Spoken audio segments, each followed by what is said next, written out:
Yes, good morning students. So today we will start attributes of TR, TH and TD tag.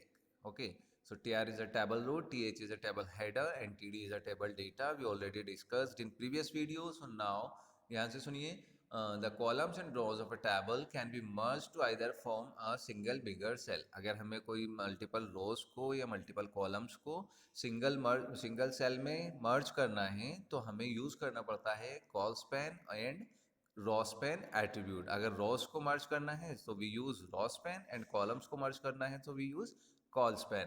तो ध्यान से देखिए इसमें आपका जो होता है this attribute is use inside the TD tag. अगर आप टीडी टैग यूज करते हैं टेबल डेटा जो हम एंटर करते हैं उसी टैग के साथ में ये वैल्यू जो एट्रीब्यूट की होती है कॉल स्पैन की वो आपको यहाँ पर दी हुई होती है. सिंटेक्स देखिए यहाँ पर दिया हुआ है COLSPAN इक्वल्स टू वैल्यू. अभी आपको कैपिटल लेटर्स में ही लिखना है. देन आफ्टर देखिए यहाँ पर प्रोग्राम जो दे रखा है उसमें देखिए फर्स्ट HTML हेड टाइटल हो गया क्रिएटिंग टेबल्स, हेड क्लोज हुआ, बॉडी स्टार्ट होने के बाद में हमने जो अलाइनमेंट दिया वो कौन सा दे दिया centre. Then table border equals to जो टेबल का बॉर्डर है वो कितना रहेगा 3.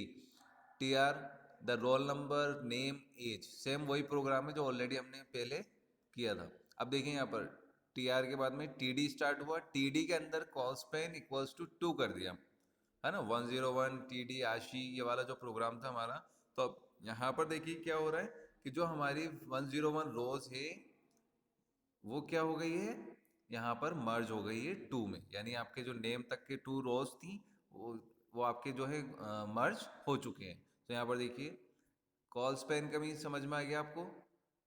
इसी तरीके से रॉ स्पैन होगा तो रॉ स्पैन क्या होगा रोज को मर्ज कर देगा आपस में. ठीक है, तो ये आपको एक बार ट्राई करना है program. Both program is here call span and row span. ये इंपॉर्टेंट है एग्जाम में ज़रूर आता है. नेक्स्ट इसके बाद देखिए colour attribute of TR TH and TD tag. वही BG colour and border colour का यूज़ हम करते हैं इसमें. So BG is a background colour और बॉर्डर कलर मीन्स जो आपकी टेबल की जो बॉर्डर होती है उसका कलर चेंज हो जाता है. यानी आपकी टेबल का by default black colour draw करते हैं हम. टेबल जो ड्रॉ होती है वो ब्लैक कलर में होती है. तो if we want to change the colour तो हम उसको अपने अकॉर्डिंग कलर सेट कर सकते हैं. तो ये एक प्रोग्राम यहाँ पर दिया हुआ है, इसको भी ट्राई करिएगा आप. सेम वही है HTML बॉडी टेबल में अलाइन सेंटर कर दिया, बॉर्डर 3, हाइट 200 एंड विड्थ 300. ये जो हाइट और विड्थ आ रही है ये आपकी कॉलम्स की आ रही है. ठीक है, तो ये आपको यहाँ पर करना है. इसके बाद में TR हमने यूज़ किया टेबल रो अलाइन क्या कर दिया उसका सेंटर, बॉर्डर कलर ग्रीन है, BG कलर पिंक है. उसके बाद रोल नंबर नेम एज और ये पूरा आपका प्रोग्राम यहाँ पर दिया हुआ है. अगर कुछ भी प्रॉब्लम हो तो आप कॉल कर सकते हैं. नेक्स्ट देखिए नेस्टेड टेबल्स यानी टेबल के अंदर ही एक और टेबल. जैसे हमने पढ़ा था ना नेस्टेड लिस्ट, लिस्ट के अंदर लिस्ट, ऐसे ही टेबल में भी टेबल हम क्रिएट कर सकते हैं by the help of nested tables. तो यहाँ पर आपको देखिए टेबल बॉर्डर का यूज़ करके विड्थ 400 फिर एक और टेबल हमने यूज़ की. तो यहाँ पर आपको समझ में आ जाएगा. एक बार इस प्रोग्राम को नोटपैड पर टाइप करें एंड इसको HTML वेब ब्राउज़र पर .html के साथ में सेव करके वेब ब्राउज़र पर ओपन करके ट्राई करो. अब ये जो है आपका ये नेक्स्ट टॉपिक है adding image in a web page. Already मैं बताया आपको कि आप अपने वेब पेज पर हम वेबसाइट्स पर बहुत सारी ऐसी इमेजेस होती हैं जो हमें नज़र आती हैं.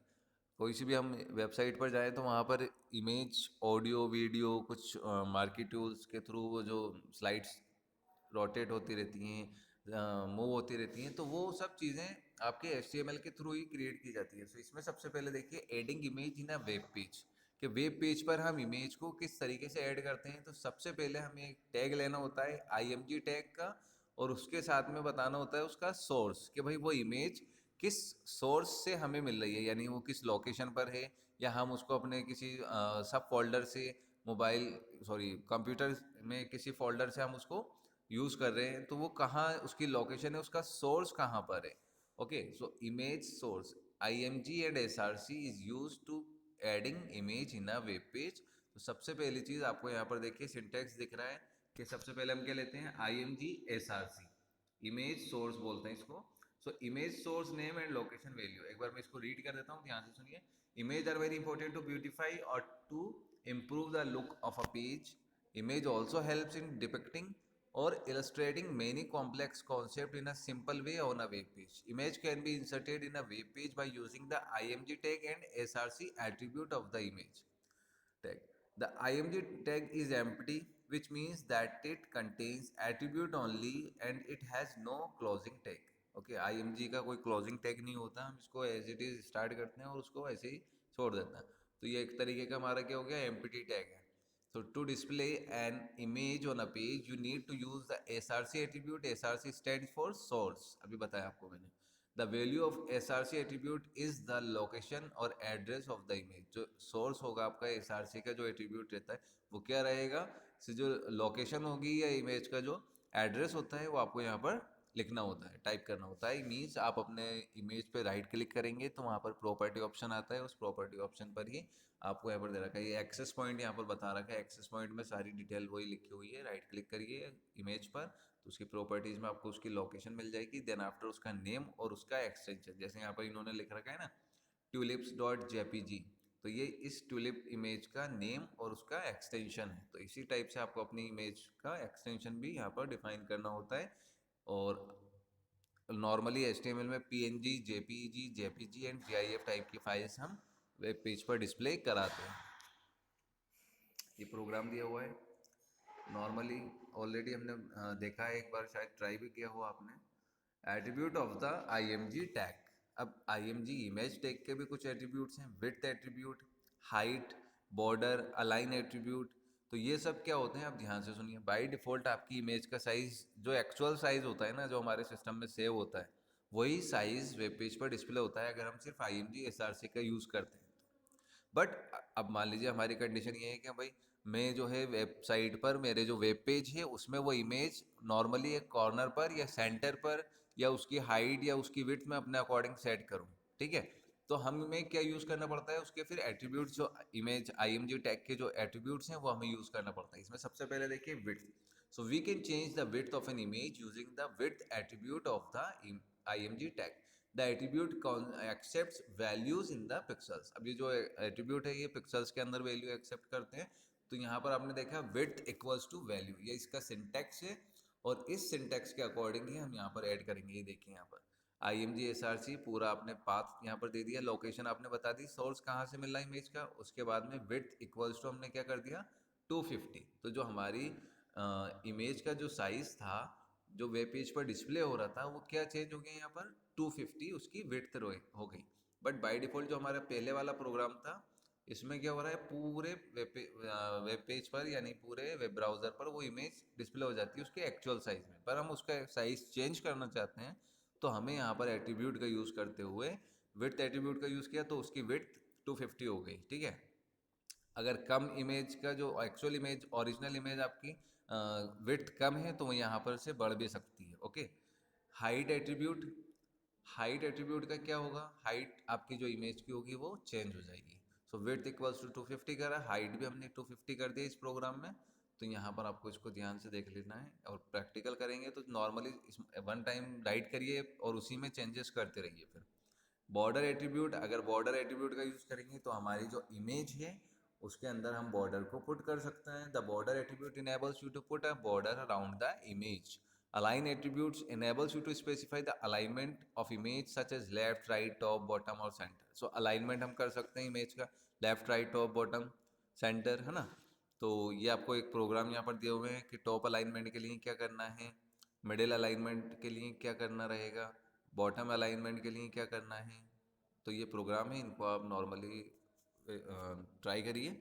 उसके बाद में अब देखिए एक है आपका H स्पेस एंड दूसरा है आपका V space. V is a horizontal space, sorry H is a horizontal space and V is a vertical space. तो horizontally means left to right वाला अगर हमें स्पेस चाहिए, इमेज के आसपास हमें स्पेस चाहिए. जैसे यहाँ पर देखो इन्होंने स्टोरी लिख रखी है अबाउट टाइगर के बारे में, आर्टिकल लिखा, तो उस आर्टिकल में इन्होंने एक इमेज को यहाँ पर पुट किया. अगर बाय डिफ़ॉल्ट हम यूज़ करते हैं जैसे आपने ट्यूलिप्स वाला प्रोग्राम देखा था ये, तो ये इमेज पूरी डिस्प्ले हो जाती है तो ये टेक्स्ट क्या हो जाता, हमारा टेक्स्ट पीछे छुप जाता.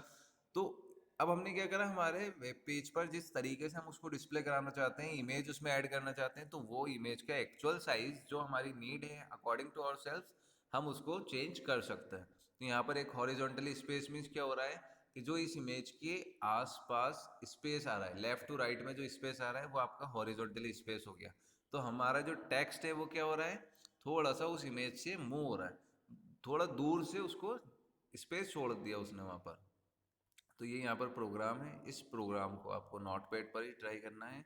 और प्रैक्टिकली चैप्टर है तो इसको प्रैक्टिकली आप ट्राई करते रहिए। और जितने ज़्यादा प्रोग्राम्स आपको समझ में आएंगे, एग्जांपल्स आपको देना ज़रूरी होते हैं एग्ज़ाम टाइम में। अगर कोई पूछता है हॉरिजॉन्टल स्पेस के एट्रीब्यूट्स के बारे में एक्सप्लेन करना है तो विद एग्जांपल ही आपको उसको बताना रहता है। यही है वी स्पेस में। वर्टिकल स्पेस में अब देखिए वर्टिकली स्पेस आ गया, यहाँ पर हमें लेफ्ट टू राइट स्पेस कम मिल के टॉप टू बॉटम स्पेस ज़्यादा मिल रहा है। यहाँ पर क्या हो रहा है, हॉरिजॉन्टल स्पेस में लेफ्ट टू राइट मिल रहा है। और यहाँ हमें क्या मिल रहा है, ध्यान से देख लीजिए एक बार। तो ये वाला जो स्पेस आ रहा है ना, ये आपका है हॉरिजॉन्टली स्पेस, ठीक है। उसके बाद में यहाँ पर देखिए वर्टिकली स्पेस। तो ये वर्टिकली स्पेस क्या मिल रहा है हमें, यहाँ पर इस टाइप से मिल रहा है स्पेस। यहाँ पर आपका वर्टिकल स्पेस होता है। और ये जो है इमेज को हम हमारे अकॉर्डिंग सेट कर सकते हैं। देखिए यहाँ पर दिया हुआ है वी स्पेस 35, ठीक है। तो ये वी स्पेस हो गया हॉरिजॉन्टल स्पेस के लिए। एच स्पेस 35 कर रखा होगा, ये रखा है यहाँ पर, सेम वही चीज़। तो आपको ये पूरा प्रोग्राम है, नॉर्मली हमें जो भी डिस्प्ले कराना होता है वेब पेज पर वो हम यहीं पर ही टाइप करते हैं by the help of paragraph tag से। ये पी टैग जो है ये आपका क्या है, पैराग्राफ टैग है।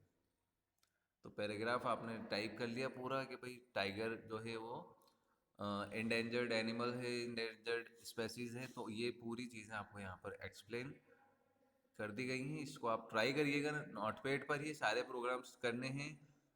फिर भी अगर कुछ प्रॉब्लम आए, कुछ ऐसी चीज़ नहीं दिखे जो आपको समझ में नहीं आ रही हो, तो आप पूछ लीजिएगा। एट्रीब्यूट्स मैंने आपको बता दिए, कॉल स्पैन, रॉ स्पैन। उसके बाद में कलर एट्रीब्यूट्स में T R T H and T D हमने देख लिया। नेस्टेड टेबल्स के बारे में बताया, टेबल्स के अंदर ही एको टेबल हम क्रिएट कर सकते हैं। Adding image in a web page, how we can insert image, image SRC का यूज़ करना है। इमेज सोर्स जो होता है आपका, वो बताना रहता है कि आपका जो लोकेशन है इमेज का, जो पाथ है, जो जिस लोकेशन पर इमेज सेव है वो कहाँ पर है। और उसके बाद में इस इमेज एट्रीब्यूट के, इमेज टैग के जो हमने एट्रीब्यूट्स देखे वो देख लेना है। Width attribute, height, border, align. उसके बाद में अलाइनमेंट आपका टॉप, बॉटम, मिडिल, ओके। ये सारे जो इतने भी टाइप के आपके अलाइनमेंट हैं वो देखिएगा, horizontal space and vertical space. तो ये प्रोग्राम है, ये आपको ट्राई करना है। Okay, all the very best.